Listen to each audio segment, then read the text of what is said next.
Ese fue el motivo que lo indujera, una tarde de domingo, a sentarse a escribir las razones por las cuales consideraba a Jules una persona rara, algo estrambótica, dotado de ciertas extravagancias que hacían, de él, un personaje en verdad detestable. Alejo, mientras escribía, daba rápidos vistazos al vaso que tenía cerca, sobre la mesa, y cuyo contenido estaba dudando de beber.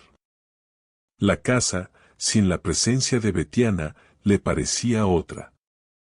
Los muebles, las paredes, los almohadones sobre los sillones, todo permanecía en silencio. Jules vestía con una prolijidad admirable. Un traje azul que había comprado en París, zapatos italianos de cuero, camisas hechas a medida por un sastre en Londres, el que también le hacía, a su talle, las corbatas.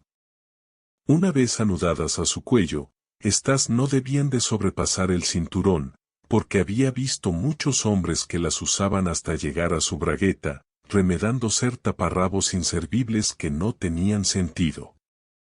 Sabía que algunos lo hacían para que las mujeres dirigieran, hacia allí, sus miradas, en especial, aquellos que fueran muy bien dotados por los dioses, y que ellas se deleitaran sopesando, imaginariamente, sus bultos, suponiendo que sus miembros viriles fueran más grandes que los de sus propios maridos o amantes.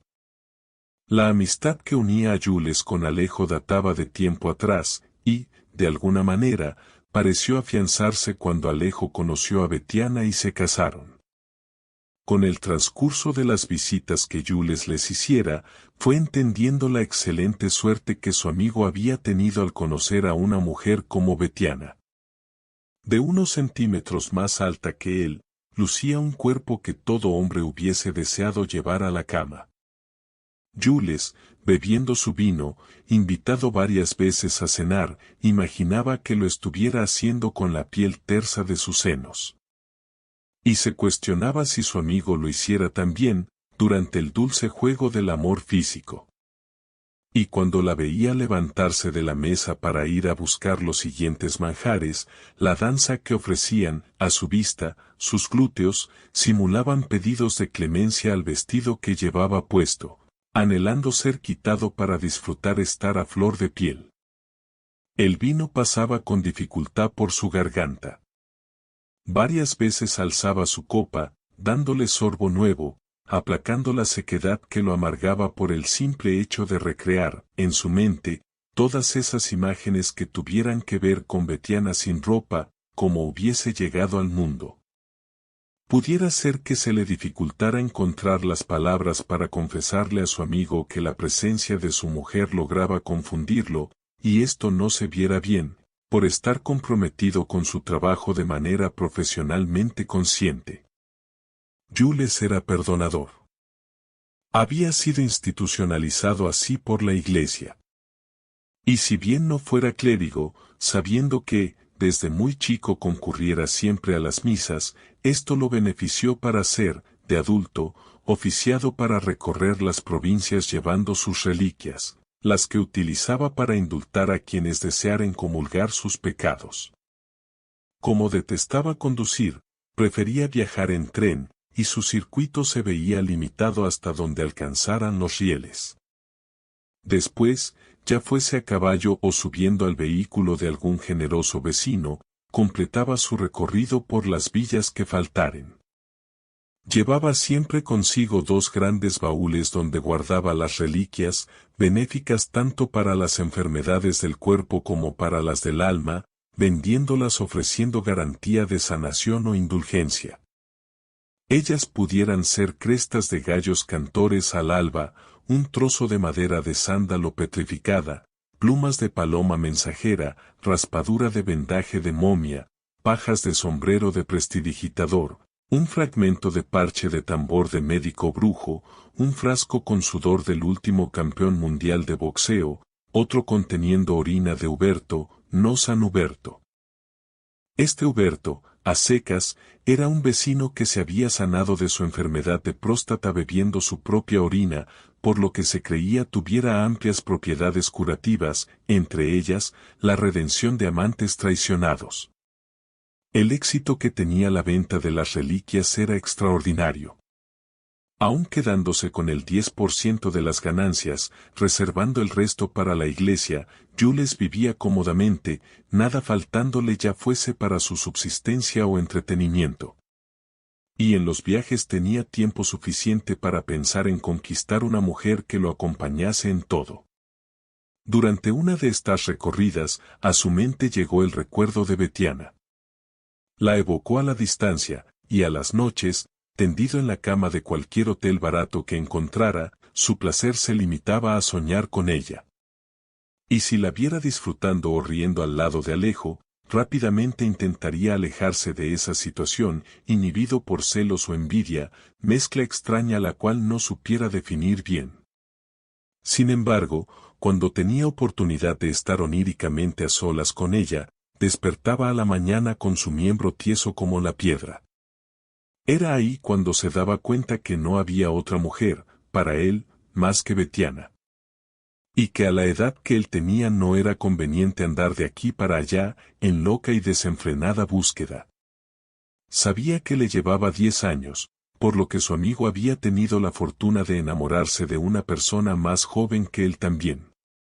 Quizás si le advirtiera del error que cometiera al haberla elegido, pudiera convencerlo que, a su edad, su fertilidad ya no fuera la misma, o que fuera incapaz de brindarle los hijos que ella deseare tener.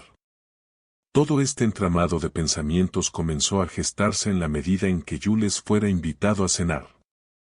Llegó un momento en que culminó por conocer todo el vestuario que tuviera Betiana. Había blusas estampadas, camisas, polleras o vestidos de distintas telas y colores.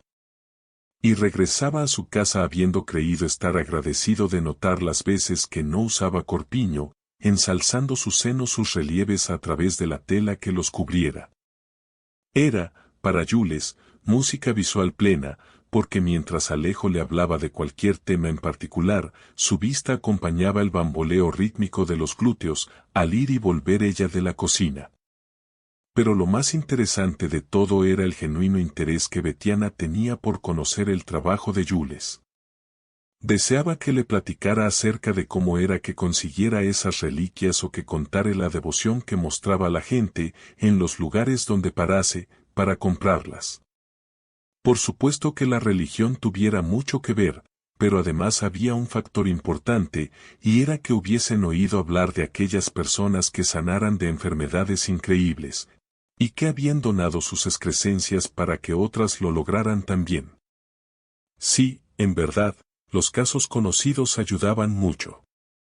Por ejemplo, el sudor del campeón mundial de boxeo, reclamado por hombres cuyas mujeres habían dejado de creer en sus potencialidades. O la orina de Huberto, por citar solo un par de casos. Y Betiana quedaba escuchando con sus enormes ojos muy abiertos, apoyados sus brazos cruzados sobre la mesa, frente a una taza de café. Alejo también escuchaba, pero no prestaba demasiada atención por sentirse algo escéptico, en apariencia por estar influenciado por la medicina tradicional. Inclusive, pudiera estar conversando largas horas con Jules debido a que, en verdad, el tema era polémico. Y al nombrarle cada una de las cosas que llevaba en sus baúles hacía gestos faciales simplificando su fastidio por considerarlo material de supercherías. Y demás elementos que en nada contribuyeran al bienestar físico o espiritual de la gente. Pero estas incomodidades de su amigo, a Jules lo tenían sin cuidado. La razón era que, al hablar durante la cena de sus actividades, toda su conversación estaba, en realidad, dedicada a Betiana. Al menos, era lo que ella demostraba al escuchar atentamente. Y más, cuando relataba los casos que habían sido curados. Jules aguardaba ansioso la sobremesa. El momento del café era el mejor, quedando ambos compartiendo la cálida infusión mientras Alejo se acomodaba en el sofá para ver su programa favorito. No obstante, y a pesar de estar a unos metros de ellos, todo su interés residía en escuchar lo que estuvieran hablando, consiguiendo, de esta manera, que el programa de televisión fuese solo una excusa. Y gracias a estas escuchas pudo determinar el grado de interés que Betiana pusiera en las historias de Jules. La incipiente sospecha que comenzó a experimentar hacia su mujer se acrecentó una noche en que la descubriera hablando por su celular en voz muy baja. Y en ese momento no deseó preguntarle ante la necesidad previa de contar con una prueba concreta, estando convencido incluso hasta de notar ruido a rodamiento de tren, del otro lado de la línea. Concluiría en determinar que Jules aprovechara sus largos recorridos para conversar telefónicamente con Betiana. Y que ella, al salir de casa rumbo al mercado, o a cualquier otro lugar, también hiciera uso de su soledad para contestarle. A pesar que Alejo mantuviera en secreto su suspicacia, era intuida por Betiana, y en sus ratos libres meditaba acerca del tema. La clave estaba en la atracción que Jules sentía por ella. Uno de los principales factores, más allá de su belleza, era que reunía características de distintas mujeres que había conocido en su vida. Teniendo en cuenta esto, no necesitaría revivir viejos amores. Y posiblemente el hecho que estuviese casada con su mejor amigo complicaba un poco las cosas. Pero Alejo debía comprender que nadie, en la vida, tuviera la plena seguridad de su destino. En la medida en que fueron sucediéndose las cenas, por un lado, la atracción entre Betiana y Jules se hizo más fuerte. Por otro lado, Jules notaba a su amigo cada vez más apesadumbrado, no solamente en su ánimo, sino también en su aspecto físico. Había dejado de afeitarse, cosa que soliera haber hecho a diario, espaciaba más aún los días en que no se duchara, y su espalda se notaba un poco más encorvada. Todo este conjunto de detalles fue lo que decidiera a hablarle. Si bien era cierto que llegar a tener amoríos con Betiana pudiera interceder en la concentración mental que requiriera su trabajo al presentar las reliquias a las personas afectadas, también era cierto que, una vez teniéndola como pareja, le permitiera continuar dedicado a su oficio estando más aliviado su ser. Una tarde en que Betiana saliera a hacer unas compras y que coincidiera en que Jules no se encontrara viajando, llamó por teléfono a Alejo avisándole que pasaría a verlo, tenía algo importante de que hablarle. Acomodó un par de cosas en un maletín y salió. Ni bien entró en la casa lo notó con muy mal semblante, como si recién se hubiese despertado de haber dormido durante 3 o 4 días. Se sentaron a la mesa del living, ante 2 tazas de café. Jules comenzó hablando acerca de todo el tiempo que hiciera que se conocieran, y que siempre, en toda reunión, había primado una calurosa amistad que emanaba de los tres. Y ahí estaba, justamente, el tema a tratar. Antes de emitir la próxima palabra, lo pensó un par de segundos, por considerar que era una situación muy fuerte, el hecho de confesarle que estaba enamorado de su mujer. Para que el efecto no fuera demasiado contundente, partió la oración en varios fragmentos, al término de cada uno de ellos aclarando que la atracción era mutua. Alejo no hablaba, solamente escuchaba y bebía el café. Sus manos, crispadas alrededor de la taza, ejercían presión sobre la loza como si lo hicieran en el cuello de su amigo. Jules continuó argumentando profundas razones, en especial, que Betiana estaba muy decepcionada con la escasa actividad laboral que Alejo tenía. Y que hacían malabarismos de saltimbanqui para llegar a fin de mes en un estado económico deplorable.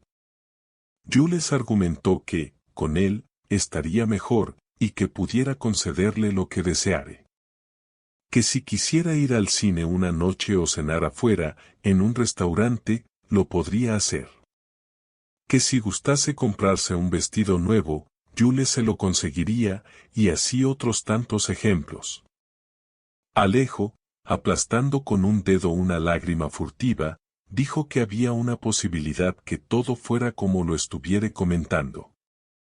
Jules respiró aliviado, ya tenía una parte importante de la charla ganada. Terminando su taza de café explicó que esa noche viajaría, y que había pactado con Betiana que se fueran juntos. Metió su mano en el bolsillo interior de su chaqueta de tela de alpaca inglesa, sacando un sobre que dejó frente a su amigo. Allí había una nota en la cual Betiana explicaba toda su decisión, haciendo uso de un último espacio para despedirse. Jules concluyó su charla perdonando a su amigo por haber descuidado todo el amor que debería haber tenido hacia Betiana. Abrió su maletín y extrajo una reliquia, instruyéndole de cómo debía usarla para aplacar sus males. Entrechocaron sus manos y Alejo lo vio irse, abordando un taxi. Tomó el sobre con la nota de Betiana y lo puso sobre la hornalla encendida, incinerándolo. En la quietud del living, con una hoja de papel y una estilográfica, estamparía por escrito las ideas que giraban sin control en su mente. Describiría las razones por las cuales consideraba a Jules como un ser despreciable. Sobre la mesa, le aguardaba el vaso lleno de humeante orina de Huberto, que le había dejado su amigo.